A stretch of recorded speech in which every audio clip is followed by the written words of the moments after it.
It is the one area many of us agree on. The back and forth way schools have handled last semester just isn't sustainable. Well, the entire state is looking ahead to next semester, making plans for a smoother experience.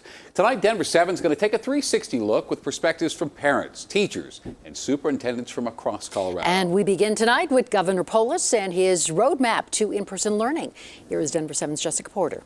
What has been occurring this last semester simply hasn't worked. Governor Polis says school is the safest place for students. His plan to get students back into the classroom includes expanding contact tracing, mask wearing, symptom screening, effective cohorting, and good hygiene. The key to that plan is testing. When we're talking about school settings, we want to make sure that we can turn around that test result as quickly as possible.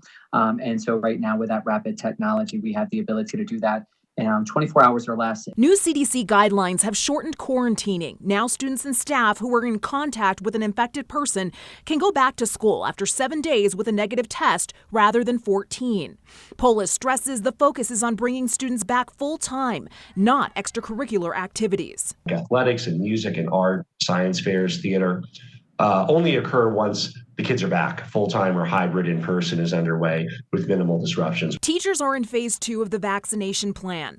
Polis says they'll start to get inoculated in March or April. Those vaccinations won't affect what happens in the spring semester, but will have huge impacts on school returning to normal in the summer and fall. Until then, it's up to everyone to reduce community spread. It's going to take all of us to ensure that our kids can safely return to school. It's not just up to educators and school staff, but students and parents to be responsible, entire communities, mask wearing, social distancing. Jessica Porter, Denver 7. Our next 360 perspective comes from the Colorado Education Association. That's the state's largest teachers union.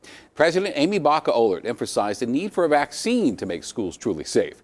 In the meantime, she says the governor needs to provide schools with the support they need.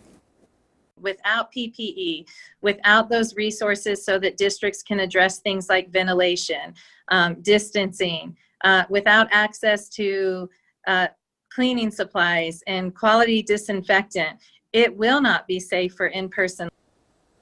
School administrators, like teachers and the governor, want the kids back in the classroom and safely. And today I sat down with the outgoing superintendent of Denver Public Schools, Susana Cordova. And during our wide-ranging conversation, I asked her for perspective on coronavirus in schools.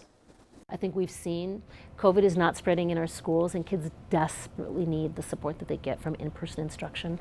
We can do it safely. We can keep our teachers safe. We can keep our leaders safe. That's probably one of my biggest regrets. Cordova wishes she'd brought kids back at the beginning of fall semester when cases were at a low point.